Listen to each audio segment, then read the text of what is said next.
Hi hello नमस्कार. नवीन एका व्हिडिओमध्ये मी राजश्री आपणा सर्वांचं अगदी मनापासून स्वागत करते. कसे आहात सर्वजण? माझी तब्येत गेले 3-4 दिवस झालं बरी नाही आहे, त्यामुळं रोज आता थंडी जास्त वाढलेली आहे आमच्या इकडं. आणि सकाळची सुरुवात म्हणजे चहा तर आलाच. तसं तर मला सकाळी अंघोळ झाल्यानंतर पहिल्यांदा चहा घ्यावा वाटतो. आणि आज तर मी जास्त असा ना कडक चहा घेणार आहे, कारण आलं भरपूर मी टाकले यामध्ये किसून. सर्दी खोकला आहे त्यामुळं आल्याचा चहा. तर चला, काल थोडी जास्त तब्येत बरी नव्हती, त्यामुळे बरंच ना असं न आवरता असं मी ठेवलेलं. तर आज सकाळी सकाळी हे सगळं अस्ताव्यस्त बघितल्यावर ना पारस असल्यासारखं वाटतं, त्यामुळे पटपट सगळ्या गोष्टी आवरून घेतल्या. बाहेरचं अंगण वगैरे झाडल्याशिवाय पर्याय नाही. किती पण बरं नसू दे, काही असू दे, प्रत्येक स्त्रीला ना ही घरची कामं आहेत, ही रोजच्या रोजाने नीटनेटकी केली तरच बरं वाटतं. माझं सुद्धा तसंच आहे.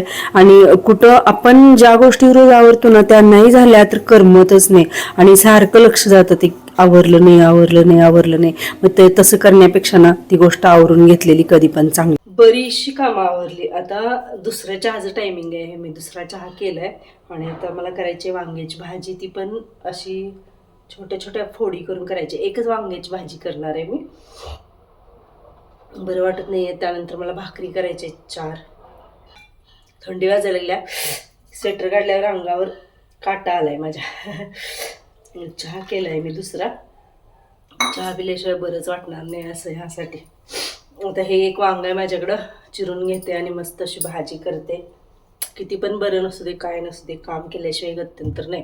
कुठली पण गृहिणी असू दे, मीच असं नाही, प्रत्येकीचं हे असंच आहे. म्हणून बाई पण भारी देवा असं म्हटलं तर काय हरकत नाही. चला आता भाजी करताना दाखवते तुम्हाला. मला आणि सत्यजितला, आम्हाला दोघांना पण गेले 4-5 दिवस झालं बरं वाटत नाहीये. कणकण, थंडी, ताप, खोकला असं सगळं चालू आहे.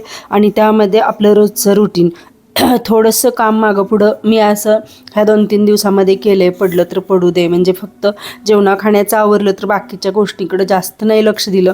पण असं घरात ना अजिबात चांगलं वाटत नाही बरं नसल्यावर. आणि सगळीकडं पसारा बघितल्यावर तर अजिबात बरं वाटत नाही.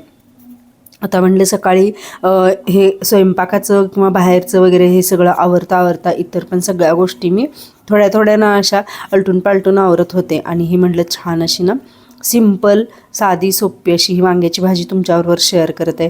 कांदा घातला आहे भरपूर असा, शेंगदाण्याचा भाजलेला कूट आहे, जाडसर भरडसर असा. आणि वांग्याच्या फोड्या अशा थोड्या मिडियम साईजच्या करून घेतलेल्या आहेत. अशी वांग्याची भाजी केली की भाकरी करायला मला आवडते, कारण ही भाजी भाकरीबरोबरच खरं तर खूप छान लागते आणि भाताबरोबर. बाकीचं आता यामध्ये जास्त मसाले वगैरे काही नाही, रेग्युलरचीच भाजी. तसं तर जास्त तोंडाला तिखट वगैरे लागू देत नाही, त्यामुळे जास्त मसाले वगैरे काही नाही मी वापरत. अशी रेग्युलरचीच भाजी आणि अगदी 4 भाकरी करणार आहे. संध्याकाळपर्यंत चालून जाईल हे, कारण तोंडाला चव नाही, त्यामुळे जास्त जेवायला पण होईना झाले अशी गोष्ट आहे. आणि म्हटलं चला, जर व्हिडिओला खंड पडला तर परत मग आळस येतो अंगामध्ये आणि मग नको वाटतं, म्हणून हा व्हिडिओ असाच मी करायला घेतला आहे. चला तर मग आता ही भाजी पण माझी फोडणी टाकून झाली, पुरेसं पाणी घातलं आहे आमच्या दोघांपुरती म्हणल्यावर. मला हे एवढी भाजी खूप जास्त आहे, ही संध्याकाळपर्यंत पुरून उरते इतकी झालेली आहे भाजी ही, कारण वांगं पण मोठं होतं. तर ही अशी मस्त तरीदार भाजी केली आहे. मीठ वगैरे घातले, चवीपुरती साखर. प्रत्येक भाजीमध्ये मला ना काय माहिती कोणास ठाऊक साखर घालायची सवयच लागल्या. तुम्ही घालता का हो अशी साखर प्रत्येक भाजीमध्ये? म्हणजे जे अशा तिखटाच्या भाज्या आहेत त्या, पालेभाज्यांमध्ये नाही, पण ह्या अशा तिखटाच्या भाज्यांमध्ये ना साखर घातली तरच मला बरं वाटते. असं म्हणजे हे नाही घालायला पाहिजे, पण वाटतं कुठंतरी ही अशी चव बॅलन्स होते.